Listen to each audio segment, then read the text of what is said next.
পহেলগাঁওয়ে জঙ্গি হামলায় নিহত বেহালার সমীর গুহ এবং বৈষ্ণব ঘাটের বাসিন্দা বিতান অধিকারীর বাড়িতে গিয়েছেন রাজ্যের দুই মন্ত্রী ফিরহাদ হাকিম এবং অরূপ বিশ্বাস। মুখ্যমন্ত্রী মমতা বন্দ্যোপাধ্যায় আগেই ক্ষতিপূরণ ঘোষণা করেছিলেন। মঙ্গলবার দুই মন্ত্রী পরিবারের সদস্যদের সঙ্গে দেখা করে আর্থিক সাহায্য তুলে দিয়েছেন। পাশাপাশি যে কোনো প্রয়োজনে স্থানীয় কাউন্সিলরকে জানাতে বলেছেন। স্ত্রী ছেলেকে নিয়ে কাশ্মীরে ঘুরতে গিয়েছিলেন বৈষ্ণব ঘাটের বাসিন্দা বিতান অধিকারী। পহেলগাঁওয়ে জঙ্গি হামলায় স্ত্রী ছেলে বেঁচে গেলেও মৃত্যু হয় বিতানের। বেহালা শখের বাজারের বাসিন্দা সমীর গুহ স্ত্রী ও মেয়েকে নিয়ে ভূস্বর্গে গিয়েছিলেন। তারও পরিণতি হয়েছিল বিতানের মতোই। মুখ্যমন্ত্রী মমতা বন্দ্যোপাধ্যায় আগেই এই দুই পরিবারের পাশে থাকার আশ্বাস দিয়েছিলেন।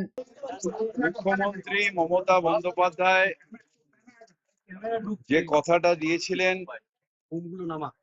আমাদের বাংলা থেকে পহেলগাঁওয়ে যারা প্রাণ হারিয়েছেন তাদের এই অর্থ সাহায্যের জন্য ওনার নির্দেশ অনুযায়ী আমি আর অরূপ বিশ্বাস এসে ওনার স্ত্রীর হাতে এটা দিয়ে গেলাম এবং মুখ্যমন্ত্রীর তরফ থেকে বলেও গেলাম যখন যা দরকার হবে আমরা আছি। আমাদের কাউন্সিলর আছে, অঞ্জন আছে, পল্লে আছে, আমরা সবাই এখানে আছি।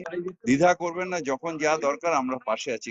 মাননীয় মুখ্যমন্ত্রী মমতা বন্দ্যোপাধ্যায় কথা দিলে কথা রাখে।